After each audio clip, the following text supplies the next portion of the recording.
할렐루야! 오늘 이 시간 주님의 날에 함께 모여 예배에 나오신 귀한 성도님들을 환영합니다. 다 같이 찬양, 은혜 아니면 찬양하면서 2020년 10월 11일 주일 예배를 하나님께 드리겠습니다.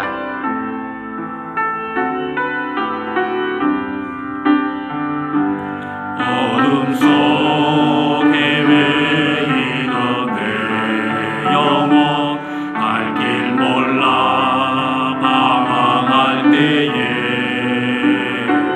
주의 십자가 영광의 그 빛이 나를 향해 비추어 주셨네. 주홍빛보다 더 붉은 내 죄 그리스도의 피로 씻기어 완전한 사랑 주님의 은혜로 새 생명 주께 얻었네. 은혜 아니면 나서지 못하네. 십자가의 그 사랑 능력 아니면 나서지 못하네. 은혜 아니면 나서지 못하네.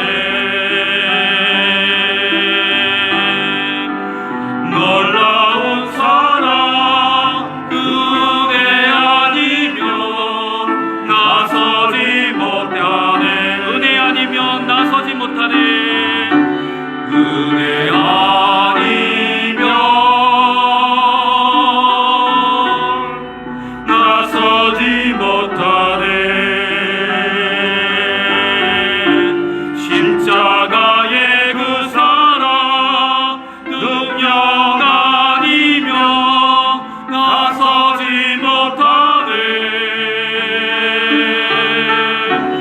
은혜 아니면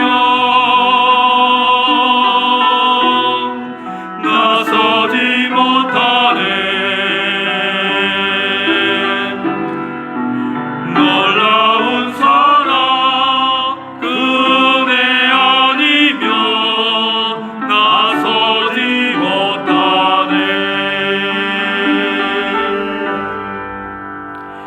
아버지께 참되게 예배하는 자들은 영과 진리로 예배할 때가 오나니 곧 이때라. 아버지께서는 자기에게 이렇게 예배하는 자들을 찾으시느니라. 하나님은 영이시니 예배하는 자가 영과 진리로 예배할지니라. 아멘. 할렐루야. 하나님 아버지 감사합니다. 이 시간에 저희들이 하나님께 예배 드립니다.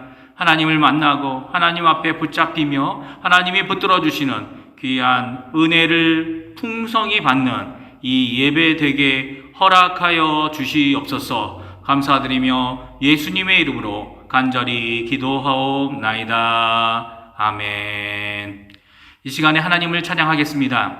찬송가 9장 하늘에 가득 찬 영광의 하나님, 통일 찬송가 53장인데요. 같이 하나님께 찬양 드리겠습니다. 하늘에 가득 찬 영광의 하나님 온 땅에 충만한 존귀하신 하나님 생명과 빛으로 지혜와 권능으로 온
같이 교독문 77번 요한복음 3장 교독하시겠습니다.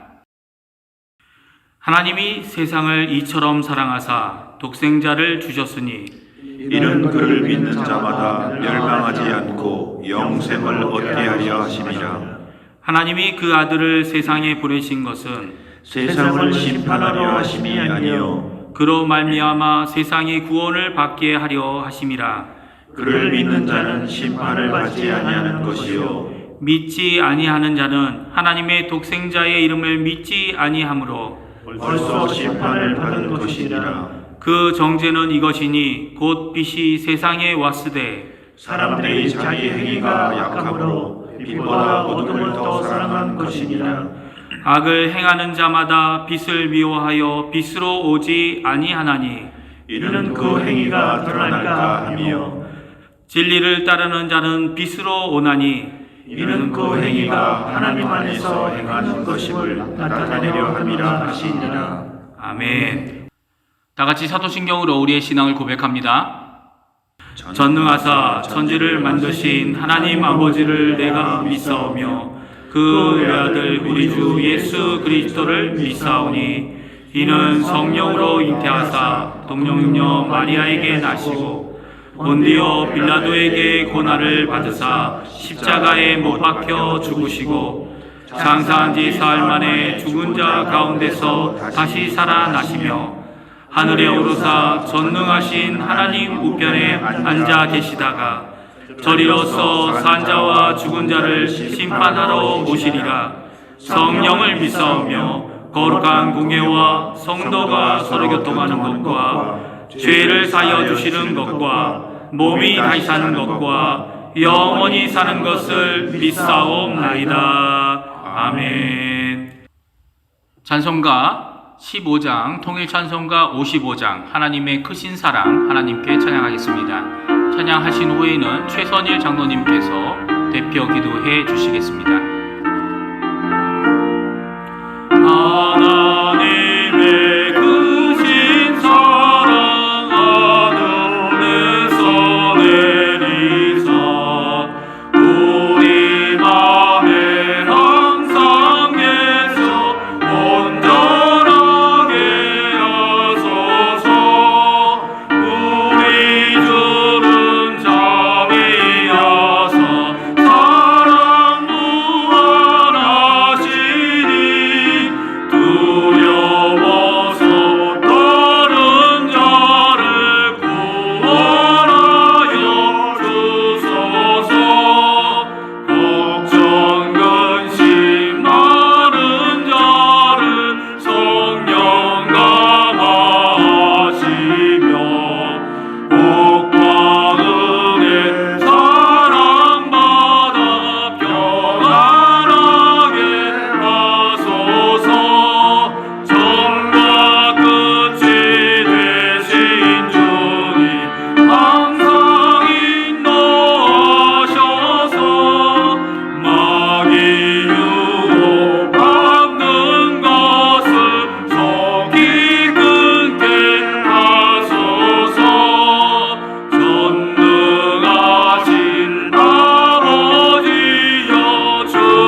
함께 기도 드리시겠습니다. 사랑하는 하나님, 감사합니다. 주님의 뜻 가운데 한 주도 지내게 하시고 이 시간 하나님 앞에 나와 귀한 예배 드리게 하시니 감사합니다. 지난 세월을 되돌아보니 모든 것이 다 하나님의 돌보심 속에 지낸 은혜의 시간이었음을 다시 한번 고백합니다. 어려움과 절망 가운데에서도 늘 하나님은 함께 하셨고 우리는 그렇게 오늘도 하나님 앞에서 두 손을 모아 기도합니다. 이것을 너희에게 이루는 것은 너희로 내 안에서 평안을 누리게 하려 함이라. 세상에서는 너희가 환난을 당하나 담대하라, 내가 세상을 이기었노라 라고 제자들에게 하신 예수님의 말씀처럼 담대한 마음으로 늘 예수님 안에 거하는 우리 모두가 될 수 있기를 소망합니다. 담임 목사님 무죄로 인한 기간이 이제 1년이 다 되어갑니다. 사랑하는 하나님, 간구합니다. 하나님의 정하신 가운데 저희 중앙교회를 이끌고 위에 헌신하실 목자를 속히 보내주셔서 이 교회를 통해 주님의 복음이 온 유대와 사마리아와 땅끝까지 이르는 그러한 역사가 일어날 수 있게 하여 주시옵소서. 힘들고 어려운 가운데에서도 묵묵히 주님 주신 사명과 책임을 충실히 지켜나가는 우리 세 분의 목사님, 주님 축복하여 주시옵소서. 교회의 관리와 행정, 예배와 선교, 재정, 그리고 교육, 모든 부서와 주님 늘 함께하여 주시고 헌신하시는 모든 담당자들을 실족하지 않게 하시고 담대한 가운데 표대를 향하여 나아가는 축복 또한 허락하여 주시길 간절히 원합니다. 오늘의 이 예배를 기뻐 받아주시기를 간절히 소망하며 이 모든 말씀 우리를 구원하신 예수님의 이름으로 감사하며 기도합니다. 아멘.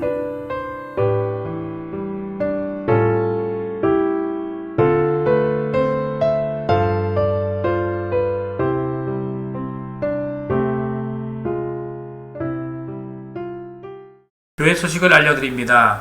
주보에 나와 있는 교회 소식란을 확인해 주시기 바랍니다. 첫 번째, 모든 공예배는 중앙교회 페이스북을 통해 온라인 영상 예배로 드립니다. 공식 홈페이지를 참고해 주시기 바랍니다. 이번 주 대표기도로 수고해 주실 분들은 수요예배의 김경훈 집사님, 금요기도의 최수미 권사님, 다음 주일 예배의 대표기도로 천명호 장로님, 스페인어 예배의 차 다이아나 집사님께서 수고해 주십니다. 두 번째, 청빙투표를 위한 임시공동의회, 코로나 바이러스로 인한 격리 관계로 잠정 연기되었습니다. 주님의 설하신 뜻이 은혜 가운데 이루어지길 기도합니다. 세 번째, 교육위원회, 교회학교, 유치부, 유초등부, 학생부, 청년부의 활동을 온라인을 통해 주일에 다음과 같이 가지고 있습니다. 주보와 화면을 참고해 주시기 바랍니다. 네 번째, 한글학교 온라인 수업, 다음 주 토요일 17일이죠. 중앙교회 한글학교에서 한글날과 어린이날 특별 수업을 온라인으로 진행합니다. 특별히 유치반과 초등 1, 2, 3학년 반은 오후 2시에, 학생부 반과 4학년, 5학년, 6학년 반은 오후 4시에 줌을 통해 진행되어집니다. 계속해서 학부모님들의 많은 참여와 관심을 부탁드립니다. 다섯 번째, 기증. 최창원 집사님께서 교회 정문용 도폰과 설비를 교회에 기증하셨습니다. 감사합니다. 여섯 번째, 헌금. 주보에 기재된 헌금 명단은 매주 금요일까지 헌금하신 명단입니다. 일곱 번째, 중보기도. 모든 성도들의 안녕과 영적 강건함을 위해 서로 간에 중보기도 부탁드립니다. 이상으로 교회 소식을 알려드렸습니다. 감사합니다. 성경 말씀 함께 읽습니다. 성경 예레미야 26장 1절로 7절 말씀입니다. 예레미야 26장 1절로 7절 함께 읽겠습니다. 유다의 왕 요시아의 아들 여호야김이 다스리기 시작한 때에 여호와께로부터 이 말씀이 임하여 이르시되 여호와께서 이와 같이 말씀하시니라. 너는 여호와의 성전뜰에 서서 유다 모든 성읍에서 여호와의 성전에 와서 예배하는 자에게 내가 네게 명령하여 이르게 한 모든 말을 전하되 한마디도 감하지 말라. 그들이 듣고 혹시 각각 그 악한 길에서 돌아오리라. 그리하면 내가 그들의 악행으로 말미암아 그들에게 재앙을 내리려 하던 뜻을 돌이키리라. 너는 그들에게 이와 같이 이르라. 여호와의 말씀에 너희가 나를 순종하지 아니하며 내가 너희 앞에 둔 내 율법을 행하지 아니하며 내가 너희에게 나의 종 선지자들을 꾸준히 보내 그들의 말을 순종하라고 하였으나 너희는 순종하지 아니하였느니라. 내가 이 성전을 실로같이 되게 하고 이 성을 세계 모든 민족의 저주거리가 되게 하리라 하셨느니라. 예레미야가 여호와의 성전에서 이 말을 하매 제사장들과 선지자들과 모든 백성이 듣더라. 아멘. 할렐루야, 복된 주일입니다. 이렇게 함께 또 하나님을 예배할 수 있게 되어서 너무나 기쁘고 감사를 드립니다. 오늘 예배의 말씀 가운데 하나님께서 우리에게 주시고자 하시는 하나님의 말씀 우리가 아멘으로 받고 그 말씀을 통해 하나님께서 원하시는 바른 예배의 회복이 우리 가운데 있게 되시기를 주님의 이름으로 축복을 드립니다.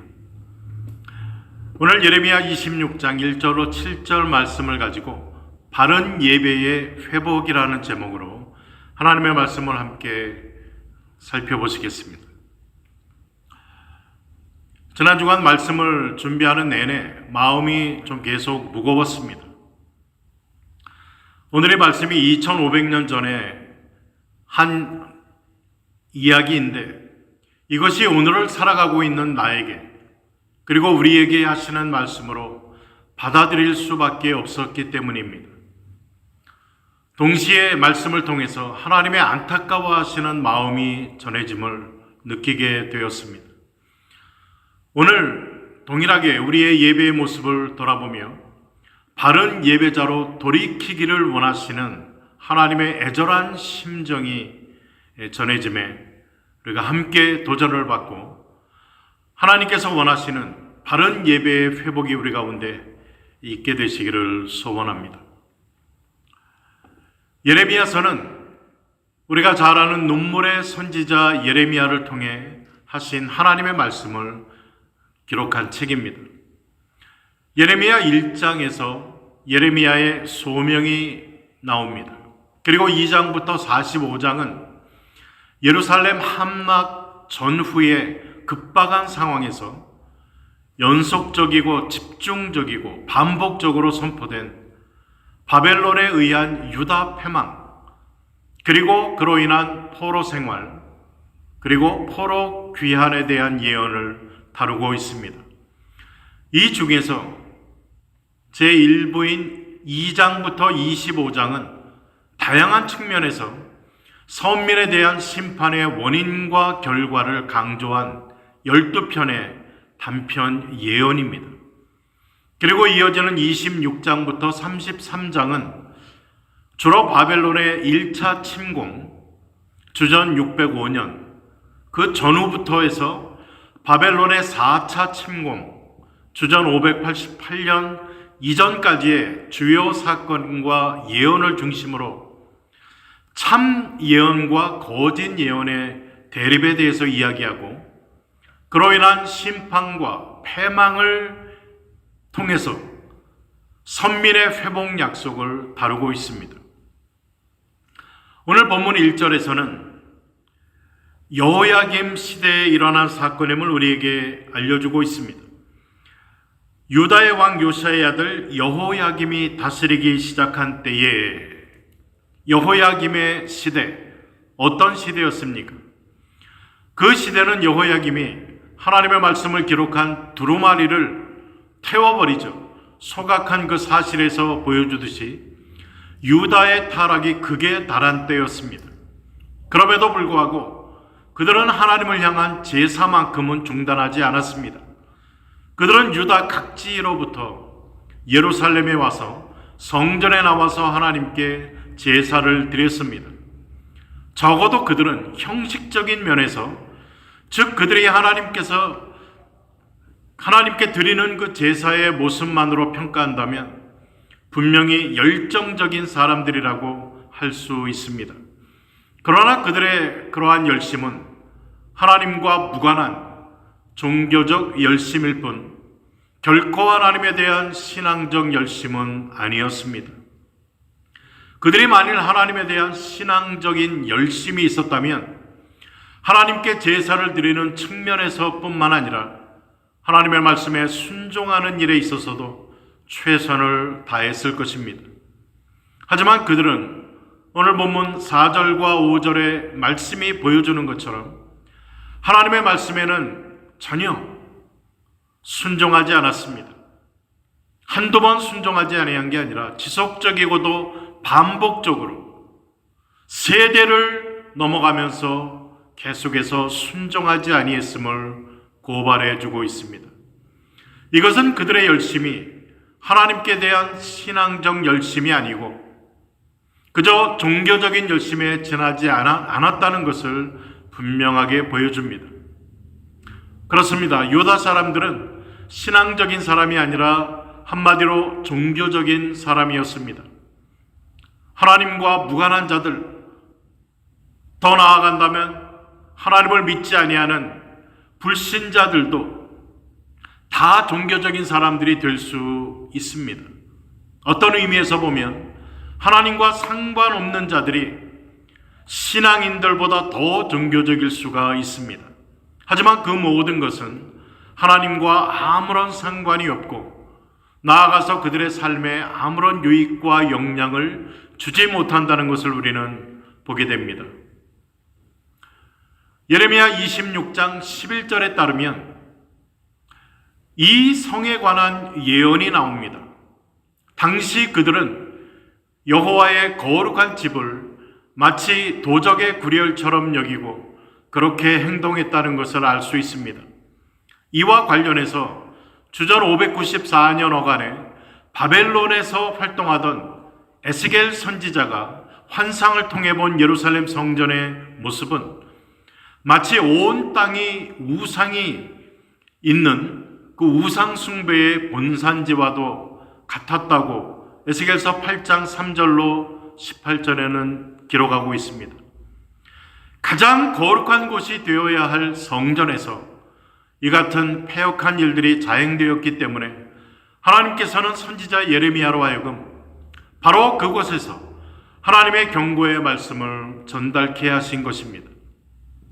그리고 이러한 말씀을 들은 백성들은 그들에게 최소한의 양심이 남아있다면 성전에서 벌어지는 온갖 범죄들을 보면서 자신들의 죄를 깨닫고 회개할 수 있었을 것입니다. 그런데 당시의 종교 지도자들은 말씀을 통한 깨달음 대신에 이러한 하나님의 말씀을 전하는 예레미야에게 분노를 느끼고 오히려 그를 죽이고자 하였던 것을 오늘 예레미야 26장 8절에서는 기록하고 있습니다. 하나님은 예레미야를 통해 예배에 참여로 나온 자들에게 말씀을 대언하라라고 이야기를 합니다. 여호와께서 2절에 보면 이와 같이 말씀하시니라. 너는 여호와의 성전뜰에 서서 유다 모든 성읍에서 여호와의 성전에 와서 예배하는 자에게 내가 네게 명령하여 이르게 한 모든 말을 전하되 한마디도 감하지 말라라고 말씀하고 있습니다. 너희가 예배 의식은 잘 갖추고 있지만 정작 저들의 삶 속에 나의 말에 대한 순종함이 없다라고 고발하고 있는 것입니다. 오늘 본문 3절에서 보면은 하나님의 심정이 나옵니다. 하나님께서는 왜 이러한 유다가 완전히 멸망하기로 작정되어 있음에도 불구하고 하나님께서는 예레미야를 통해서 이러한 말씀을 다시 주시는가 3절에 보면 그들이 듣고 혹시 각각 그 악한 길에서 돌아오리라 라고 이야기합니다. 본절에서 여호와께서는 왜 예레미야 선지자를 통해 백성들에게 이 예언의 말씀을 지금 전하고 계시는지 그 목적을 말씀해주고 있는 것입니다. 그 목적은 죄를 짓고 또 지는 저들이지만 혹시 그들이 하나님의 말씀을 듣고 회개하여 구원에 이르기를 원하시는 하나님의 그 심정이 이 말씀에 나타나 있는 것입니다. 본절에서 여호와께서 그 백성이 반드시 회개하여 멸망당하지 않을 것이다 라고 말하고 있지 않습니다.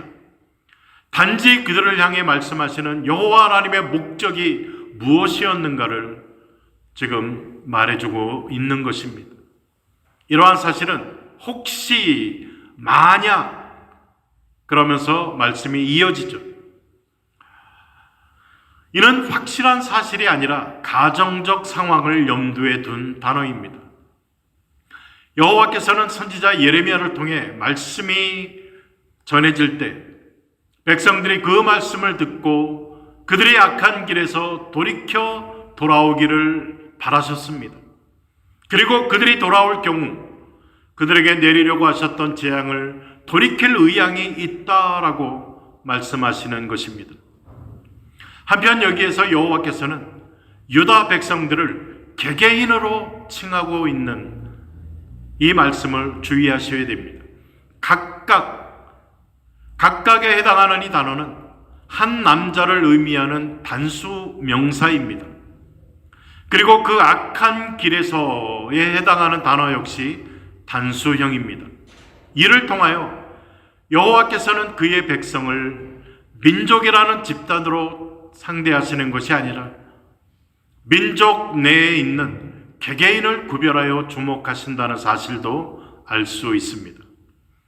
본문에서 돌아오리라에 해당하는 이 단어는 구약 성경에서 약 1000번 이상 나오는 단어입니다.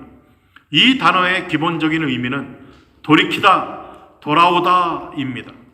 그리고 이 단어는 본질적으로 회개의 두 가지 필수 조건이라고 할 수 있는 악에서 돌아서는 것, 그리고 선으로 돌아가는 것이라는 이 의미를 가지고 있습니다.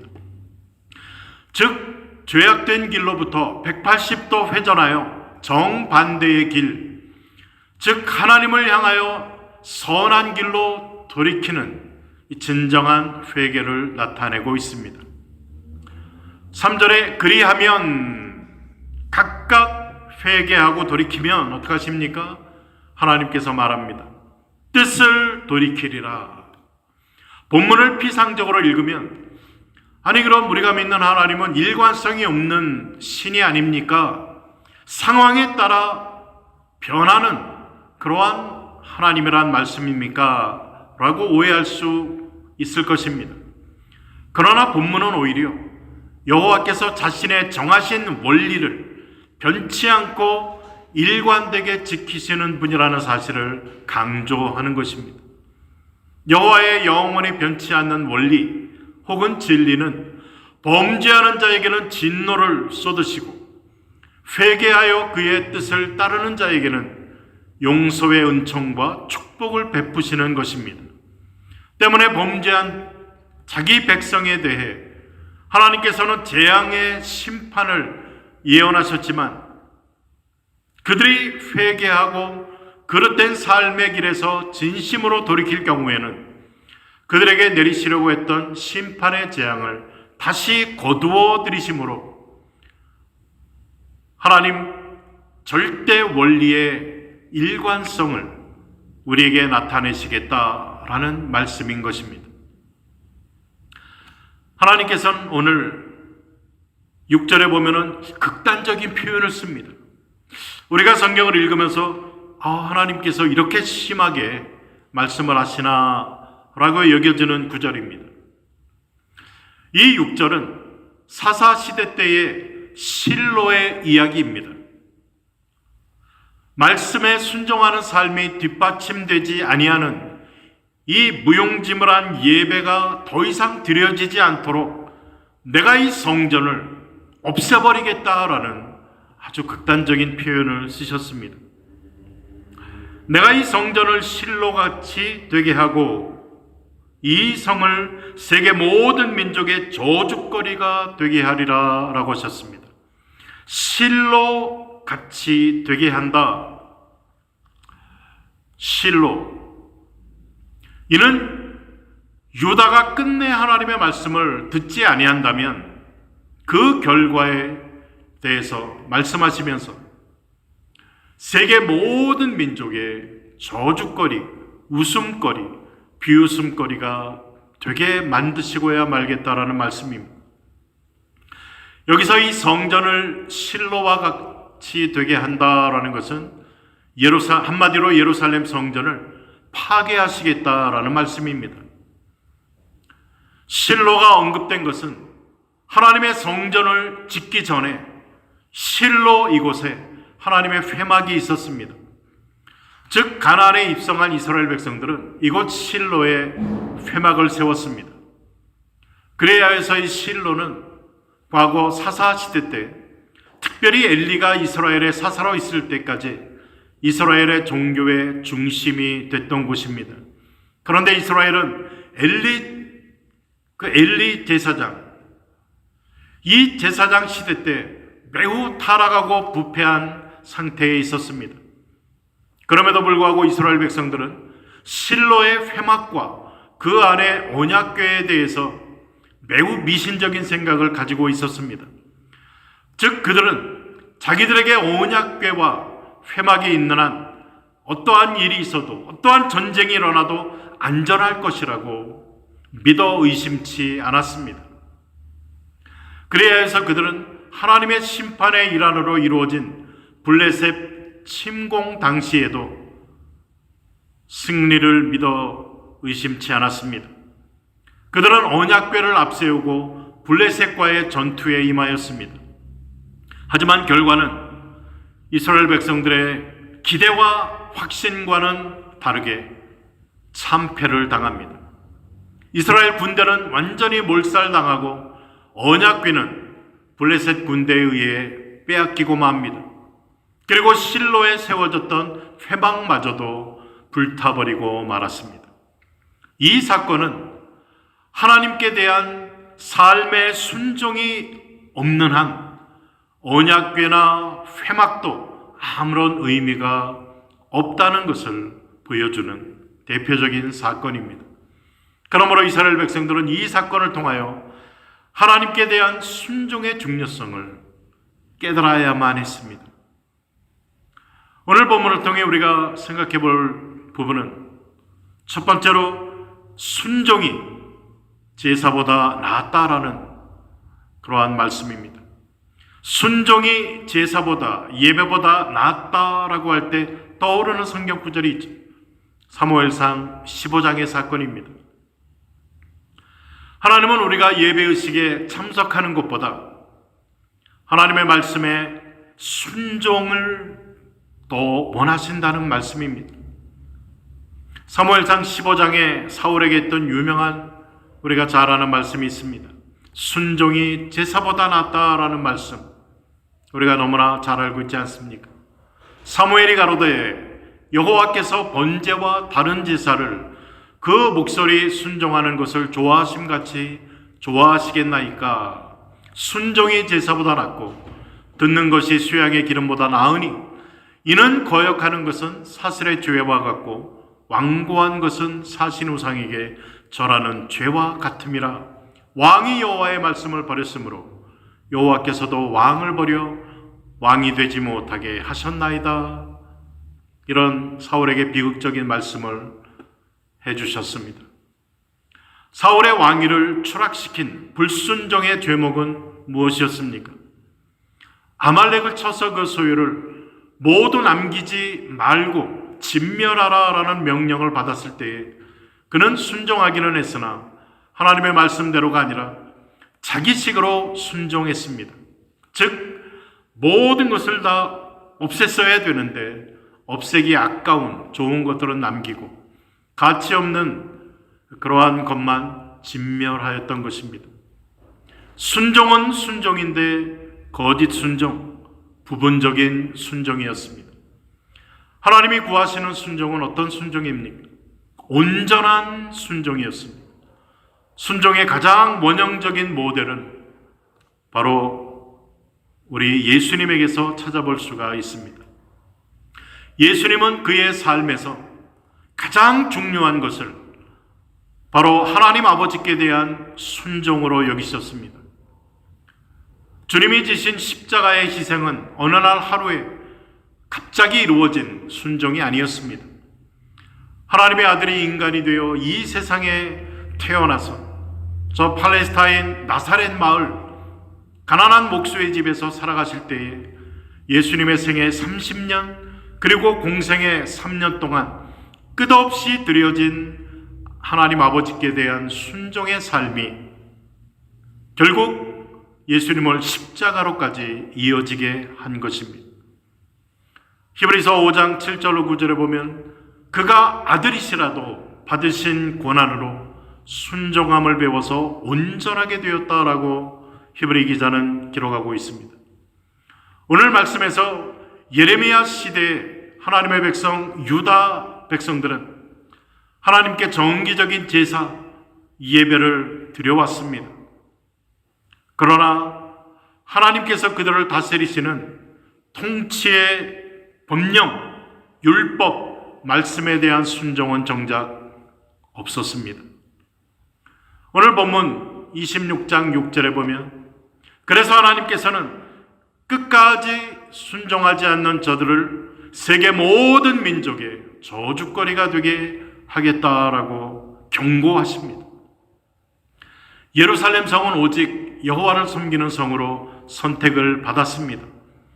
그래서 그 거민 백성들은 여호와 앞에 거룩한 삶을 살면서 이방 사람들이 여호와께 합당한 경배를 드릴 수 있도록 제사장적인 사명을 감당해야만 했습니다.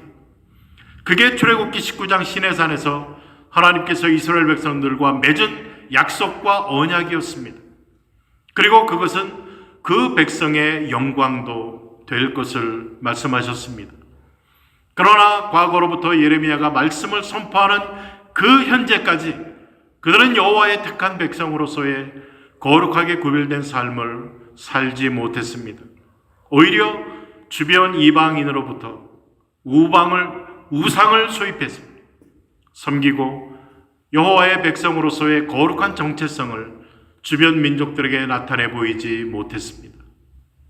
먼저 선민 유다가 왜곡된 성전 숭배를 근거로 하나님의 말씀을 불순종하며 선지자를 통한 하나님의 거듭된 회개 촉구에도 불구하고 계속해서 악을 행할 때 하나님께서 선민의 수도인 예루살렘은 물론 당신의 임재의 상징적인 처소인 성전마저도 파괴하여서 선민으로 하여금 열방의 조롱거리가 되게 하시겠다라고 예언을 주고 있는 것입니다. 그리고 이 예언이 훗날 그대로 성취됩니다. 이 사실은 인간이 구원을 얻는 것은 예루살렘 성이나 성전 그 외에 어떤 외적 조건으로 말미암는 것이 아니라는 사실을 오늘날 우리에게 각성시켜 줍니다. 그렇습니다. 그리고 구원은 창조자여 온 우주와 역사의 절대 주관자로서 우리의 인생의 전 존재를 결정하시는 하나님의 말씀에 대한 순종과 말씀이 육신이 되어 우리 가운데 오신 예수 그리스도의 구속 복음에 대한 믿음으로만 가능한 것입니다. 그럼에도 불구하고 얼마나 많은 사람들이 여전히 하나님의 말씀에 대한 순종이나 그리스도의 복음에 대한 믿음 없이 단지 교회에 속하여 있다는 사실이나 세례를 받았다는 사실, 믿음의 가문에서 태어났다고 하는 사실, 이러한 지극히 외적인 조건으로 구원받을 수 있을 것처럼 착각을 하고 있습니까? 우리는 하나님의 말씀에 대한 전적인 순종과 그리스도의 복음에 대한 온전한 믿음이 없이는 구원이 없다는 사실을 직시해야만 되겠습니다. 그리고 우리의 영적 각성의 기회로 삼아야 될 것입니다. 오늘 본문 7절은 이야기합니다. 이렇게 예레미야를 통하여 하나님께서 주신 말씀을 어떻게 합니까? 제사장들과 선지자들과 모든 백성이 다 들었다고 이야기를 합니다. 여기에 듣더라에 해당하는 단어는 문맥상 순종하려는 마음으로 경청하는 것을 의미하기보다는 예레미야의 말 중에 책잡을 것이 있나 하고 확인하기 위해서 제사장이야 모든 백성이 귀를 기울여 듣는 것을 의미한다고 볼 수가 있습니다. 우리는 어떠한 자세로 하나님의 말씀을 듣습니까? 시편 51편 17절에 보면은 두 번째로 우리가 생각해야 될 부분은 하나님이 구하시는 제사는, 하나님이 구하시는 예배는 상한 심령이라고 다윗의 고백을 통해 우리에게 알려주십니다. 우리는 우리 예배의 대상이신 하나님께서 우리가 드리는 예배를 어떻게 생각하시는지에는 별로 관심이 없습니다. 이사야나 예레미야 시대의 사람들처럼 예배가 너무나 습관이 되어서 습관적으로 예배당을 찾고 습관적으로 하나님 앞에 예배의 어떤 순서에 따라 예배에 참여하고 있는 것은 아닌지 우리의 모습을 돌아보아야만 될 것입니다. 오늘 본문의 말씀을 통하여 하나님께서 예배에 나오는 우리에게 무엇을 가장 원하시는가? 오늘 말씀은 우리에게 분명하게 말씀해주고 있습니다.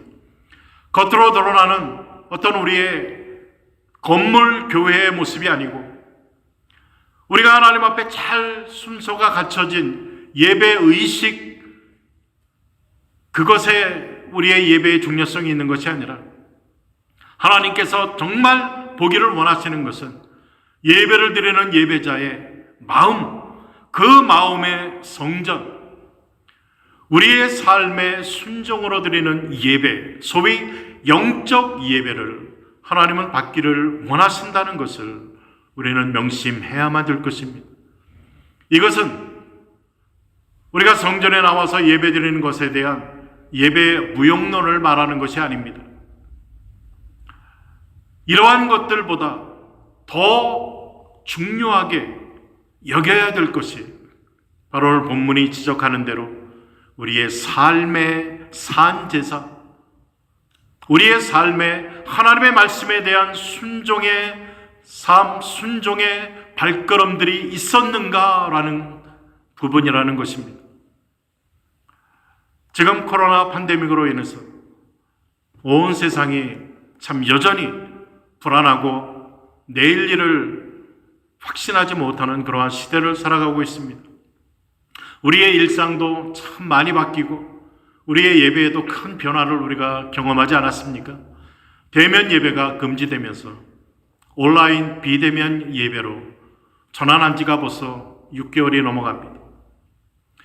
지금 이 시대는 주전 8세기에 이사야가 예언했던 그 시대나 주전 6세기에 예레미야가 예언했던 시대, 그리고 주전 5세기에 말라기 선지자가 예언했던 하나님께서 예배와 관련하여 주신 그 말씀들을 오늘날 이 시대에 깊이 새겨 들어야 될 때임이 분명합니다.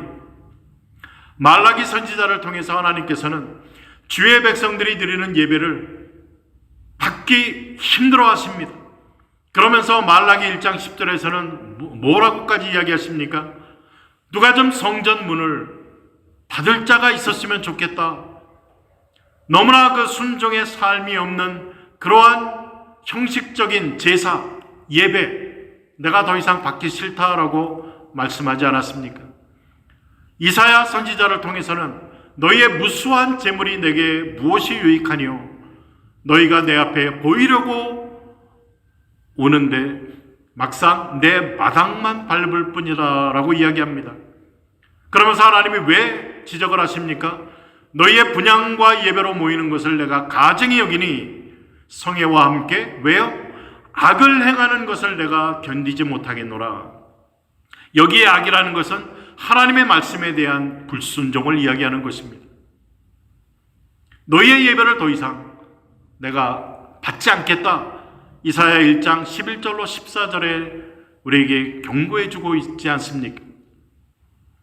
그리고 오늘의 말씀처럼 예레미야를 통해서 말씀의 순종을 통하여 예배와 삶의 일치가 없는 너희의 예배를 더 이상 드리지 못하도록 내가 너희 성전을 실로와 같이 파괴하도록 하겠다라는 이 두려운 말씀을 주신 것입니다. 우리는 이 두려운 하나님의 말씀 앞에서 지금까지 예배의 대상이신 하나님의 입장은 생각하지 아니하고 그저 우리 입장만 생각하면서 예배만 드리면 다 되는 것처럼 마치 예배 만능주의에 빠져 있었던 그런 부분이 있다면 하나님 앞에 다시 회개하고 오늘 예레미야를 통해 주시는 말씀을 받아들이면서 하나님 중심의 예배로 우리는 돌이켜야만 할 것입니다. 즉 삶의 순종의 예배입니다. 이제 예배로 모이는 것이 한 20명까지 허용이 되었는데 그래서 몇몇 교회들은 대면 예배를 시작을 하였습니다. 앞으로도 조금씩 더 열릴 것입니다. 우리는 이 대면 예배가 언제 온전하게 허용이 될 것인가 거기에 집중하기보다도 그보다 더 중요한 것은 정말 하나님께서 이 코로나 시기를 통해서 우리에게 경고하시고 깨닫게 하고자 하시는 예배에 대한 하나님의 음성을 들을 수 있어야 되겠다는 것입니다. 우리를 찾아오신 예수님께서는 우리가 드리는 제사, 예배가 다 필요 없다라고 말씀하시지 않았습니다.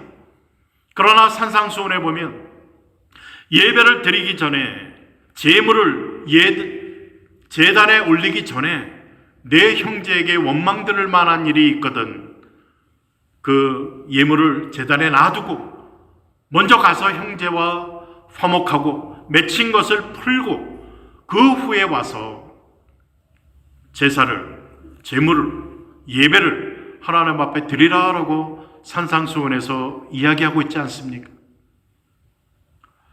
정말 이 코로나 팬데믹 때를 지나고 있는 이 시점에 우리가 중요하게 우리 자신을 돌아보고 우리의 예배를 하나님 앞에서 돌아보기를 원합니다. 정말 우리의 하루하루의 삶에 순종의 삶으로 하나님 앞에 나아가고 있는지, 예배와 삶이 일치를 보이고 있는지, 그렇지 못한 우리의 모습, 그렇지 못한 나의 모습, 하나님 앞에 회개하면서 잠시 우리가 교회 예배당을 자유롭게 출입하지 못하고 떨어져 있는 이 기간을 그저 정지되어 있는 것처럼 허비할 것이 아니라 내 마음의 성전에서 하나님께서 진정 원하시는 상한 심정의 제사, 이러한 제사를 하나님 앞에 올려드리는 우리의 모습이 보여져야만 되겠습니다. 정말 하나님께서 원하시는 예배, 바른 예배, 그 예배는 하나님과의 바른 관계에 그 초점이 있습니다. 하나님을 진심으로 우리가 경외하고 하나님을 진심으로 사랑한다면 당연히 하나님의 말씀에 순종적인 삶을 우리는 살아갈 것입니다. 하나님은 그러한 사람을 기뻐하시고 그러한 사람들이 나와서 예배하는 그러한 예배를 기뻐 받으실 것입니다. 우리 종안교회 사랑하는 모든 성도님들, 정말 이 시기에 주시는 하나님의 음성을 우리가 받고 하나님께서 원하시는 바른 예배의 회복을 통해서 하나님 우리들에게 허락하시는 그 은혜와 축복을 충만히 받아 누리는 그런 복된 성도님들 되시기를 주님의 이름으로 축복을 드립니다. 기도하겠습니다. 사랑의 하나님 감사드립니다. 복된 주일 하나님을 예배할 수 있도록 은혜 주심 감사합니다.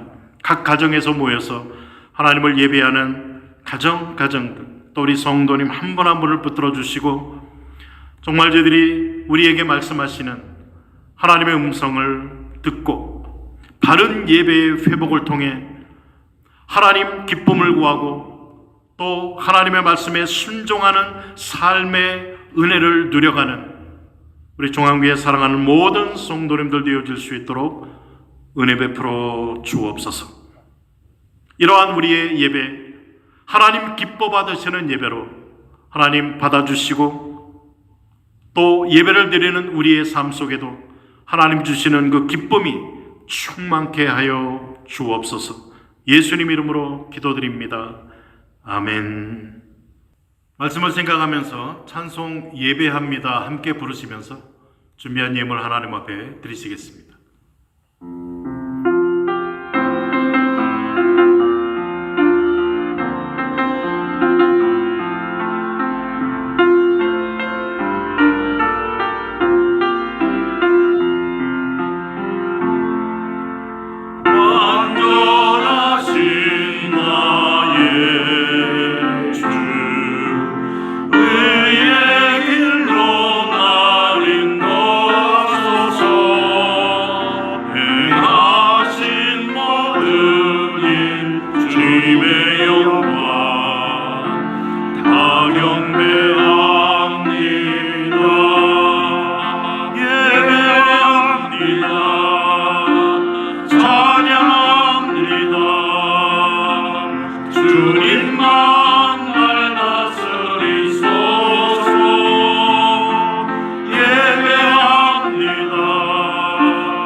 기도하겠습니다. 사랑의 하나님 감사드립니다. 우리가 하나님을 예배할 수 있다라는 것, 정말 하나님께서 우리를 사랑하시고 또 예수님을 통해 구원을 주셔서 하나님을 아바지라 부르며 하나님을 찬양하며 기도하며 예배할 수 있음에 감사를 드립니다. 복된 주일 하나님을 예배하는 성도들 주님 축복하여 주시고 하나님의 말씀을 받아 하나님 원하시는 바른 예배, 삶의 하나님 말씀에 대한 순종의 예배를 저희들이 드림을 통해 우리의 예배를 기뻐 받으시는 그 하나님을 온전하게 예배하는 우리 온 성도님들의 삶 되게 하여 주옵소서. 하나님을 예배하며 귀한 예물 드립니다. 예물 드릴 손길들 축복하여 주시고 일용할 양식 허락하시며 또 건강도 지켜주시고 또 하나님 육신이 연약한 성도들 하나님께서 긍휼히 여겨주셔서 또 건강 잘 회복하며 또 지켜나가며 또 이러한 모습으로 하나님을 더욱더 사랑하고 섬겨나가는 복된 성도님들 되게 하여 주옵소서. 하나님 앞에 드리는 간절한 기도의 제목들 하나님 하나하나 살펴주시고 하나님의 뜻이 우리 가운데 이루어지게 하시며 또 하나님께서 예비하신 그러한 은혜를 더욱더 누려가는 축복이 있게 하여 주옵소서.